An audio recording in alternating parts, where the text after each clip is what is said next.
عرفان صاحب تشریف فرما ہے، میں ان سے درخواست کرتا ہوں کہ 5-10 منٹ کچھ فرما دیں. اب آگے آپ کی مرضی ہے، کیا اگر آپ کہیں گے تو ایک نعت مجھے جو ہے سنوا دیں گے اور پھر عشاء کی نماز ہوگی، ذکر کی مجلس ہوگی اور دعا آخری دعا ہو جائے گی. تو تیار ہیں؟ حضرت مولانا عرفان صاحب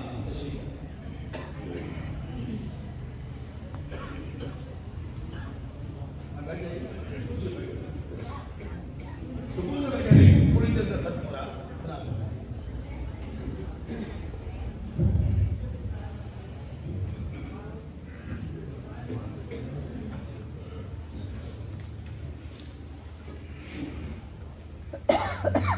نحمده ونصلي على رسوله الكريم أما بعد. عن علي رضي الله تعالى عنه قال: جاء رجل إلى النبي صلى الله عليه وسلم فقال: إذني وأوجز. قال: إذا كنت في صلاتك فصل صلاة مؤذن ولا تكلم بكلام تأكل منه غدا وأني أياسا مما في أيدي الناس أو كما قال عليه السلام. حضرات علماء کرام حاضرین مسجد، یہ آخری مجلس کا یہ حصہ تاثراتی پروگرام سے متعلق ہے، اس لیے ہم بطور تاثر دو باتیں ذکر کرنا چاہیں گے. کل سے اب تک میں بھی سارے نظام میں شریک رہا اور آپ میں سے بہت سارے لوگ پرسوں سے یعنی 3 دن کے تمام پروگرام میں آپ شریک رہے ہیں. ان پروگراموں کا مقصد کیا ہے؟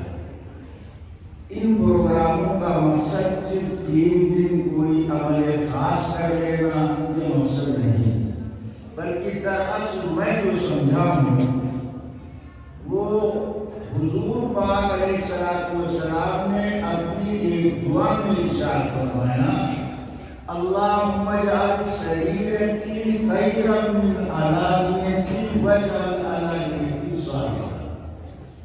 یہ اے اللہ میرے باطن کو میرے ظاہر سے اچھا بنا.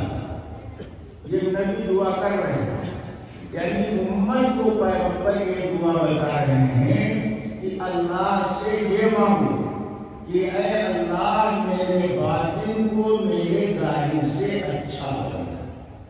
اس سے معلوم ہوا کہ صرف ظاہر اچھا کرنے سے کام چلنے والا نہیں، بلکہ باطن کا اچھا ہونا اتنا ضروری ہے کہ اللہ سے اسے پہلے مانگو، ظاہر کو بعد میں مانگو. باطن کی صفائی اور اچھائی یہ اللہ سے پہلے مانگو.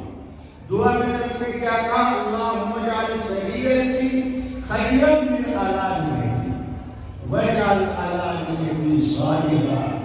اے اللہ میرے باطن کو میرے ظاہر سے اچھا بنا دے، مگر صرف باطن ہی کو اچھا نہ بنا.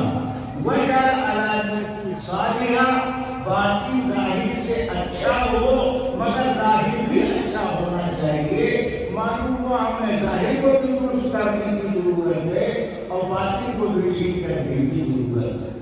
ظاہر کے ٹھیک کرنے کے بہت سارے اسباب و وسائل ہیں، لیکن باطن کے ٹھیک کرنے کے مراکز کم، افراد کم، اس لیے اس پر زیادہ دھیان دینے کی ضرورت ہے. حضرت نے اپنی مجلس میں خاص طور پر 2-3 باتوں کی طرف توجہ دلائی اور یہ بات میں ازراہ ترغیب عرض کرنا چاہتا ہوں، اس لیے کہ اپنی بیماری اور پیرانہ ساری کے باوجود اتنی دیر تک ایک نشست پر بیٹھنا میں اس تکلیف کو ذاتی طور پر محسوس کرتا ہوں کہ اتنا مشکل کام، مگر آپ کی محبت میں ہماری محبت میں حضرت یہ تکلیف برداشت کر رہے ہیں. حضرت نے کی باتوں کی طرف توجہ دلائی کل کی مجلس میں کہ اس میدان میں کام کرنے کے لیے 3 چیزوں پر دھیان دینے کی ضرورت. ایک تو اس تصحیح نیت، دوسرے اصلاح اعمال، اور تیسرے اخلاق کی درستی۔ ان باتوں کو سن کر کے گھر سے نہیں نکالنا چاہیے، بلکہ اپنی جیب میں کاغذ رکھو۔ اس طرح کی جو اصولی بنیادی باتیں بتائی جائیں، صرف موبائل پر اعتماد نہ کرو، بلکہ تحریر میں اسے قید کرنے کی کوشش کرو۔ حضرت نے، میں نے جب حضرت سے رابطہ کیا تو میری مراسلت مکاتبت حضرت سے شروع ہوئی، تو 2-3 کا جواب دینے کے بعد حضرت نے حکم دیا ان تحریروں کو جمع کرو۔ میں نے 1 سال میں حضرت سے جو سوال جواب کیا، تقریباً 50 صفحے کی کاپی ہماری خود تیار ہو گئی۔ اس کے بعد کے 4 تک میں اب تک نقل نہیں کر پایا۔ جب میں اس کو خود بعد میں پڑھتا ہوں تو دوبارہ پڑھنے میں کچھ اور مزہ آتا ہے۔ اشارہ اس بات کی طرف کرنا ہے کہ بزرگوں کی بات کو ہیرا موتی سے زیادہ قیمتی سمجھو، ان کی نصیحت اپنے لیے خیرخواہی کا سامان سمجھو۔ اس لیے کہ مجالس میں جو ہدایات جاری کی گئی ہیں ان کو عملی جامہ پہنانے کی ہم سب کو کوشش کرنی چاہیے۔ خلوت میں جمعہ کے بعد خاص دعائیں، خاص ناموں بتایا، اس کو عمل میں لینے کی ضرورت اور دوسروں کو سکھانے اور بتانے کی ضرورت ہے۔ اس لیے ان مجالس کے بارے میں مجھے روایت یاد آئی، میں اس کا صرف ترجمہ کروں گا تاکہ بات سے رد ہو جائے۔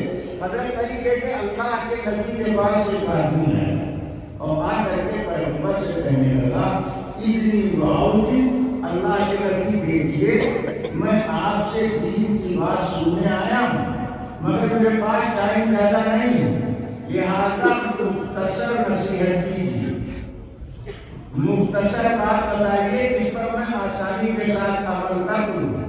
اللہ کے نبی نے اس دیہاتی کی بات کو برا نہیں مانا کہ دین سیکھنے آئے ہو، قید و شرط اپنی طرف سے لگاتے۔ نبی نے اس کی بات کو سنا اور مختصر اس مجلس میں نصیحت فرمائی، 3 باتیں ارشاد فرمائی، اس میں ہم سب کے لیے نصیحت ہے۔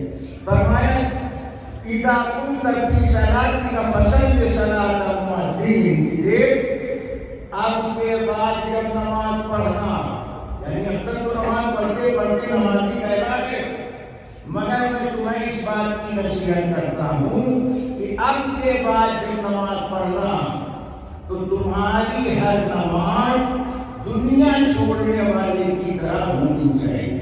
جیسے ایک مرنے والا اگر پتہ چل جائے کہ آخری نماز ہے تو وہ آخری نماز کس طرح پڑھے گا؟ فرائض، واجبات، سنن، آداب کی رعایت کے ساتھ پڑھے گا۔ تو فرمایا اب جب نماز پڑھنا تو اس طرح نماز پڑھنا جیسے دنیا سے رخصت ہونے والا نماز پڑھتا ہے، یعنی نماز میں سدھار کرنے کی ضرورت۔ اور دوسری بات فرمائی، یہ تو اللہ کے حق سے متعلق، دوسری نصیحت میں فرمایا وَلَا تَكَلَّمْ بِكَلَامٍ تَعْجُزُ مِنْهُ غَدًا، اب کے بعد جب بات کرنا تو سوچ سمجھ کے بولنا، زبان سوچ سمجھ کے استعمال کرو۔ ایسی بات مت بولو کہ دنیا میں معافی مانگنی پڑے یا آخرت میں رسوائی اٹھانی پڑے۔ لہٰذا بولنے سے پہلے سوچو، سوچ کر کے بولو، توڑ کر کے بولو۔ اور تیسری نصیحت میں فرمایا وَأَجْمِلْ الْحَيَاءَ مِمَّا فِي أَيْدِي النَّاسِ، اور لوگوں کے ہاتھ میں جو دکھائی دے رہا ہے، کسی کے ہاتھ میں ہیرا موتی سونا چاندی دولت جاہ و جلال حدم حشم، فرمایا مِمَّا فِي أَيْدِي النَّاسِ، اس دار الاسباب میں نظر اسباب سے ہٹا کر مسبب الاسباب کی طرف جاؤ۔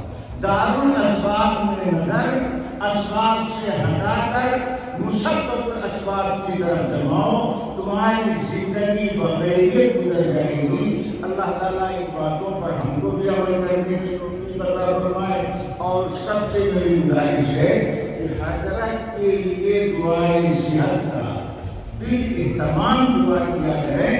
سچی بات یہ ہے، مجھ سے آپ کو بہت سے ملے مگر ایسا مسئلے جو بعد میں اصلاح ہے ایسے لوگ کم ملیں گے. اللہ تعالیٰ کی توفیق عطا فرمائے. ہمارے شکریہ بہت بہت. حضرات کافی دیر ہو چکی ہے اور ہمارے مولانا منیر صاحب نے ایک اور کام ہمارے ذمہ لگا دیا ہے. وہ نکاح کا کام لگا دیا. 6-7 نکاح پڑھا دیا. اس لیے مجلس کو یہی روکا جاتا ہے.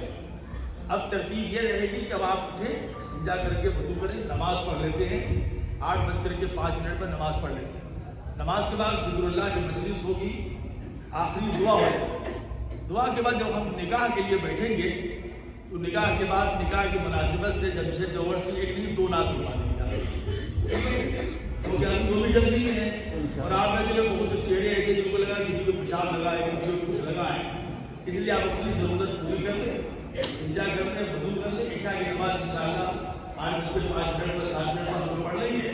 ذکر کی مجلس ہو جائے گی اور آخری دعا ہو جائے گی. اس کے بعد نکاح کی جب مجلس شروع ہوگی تو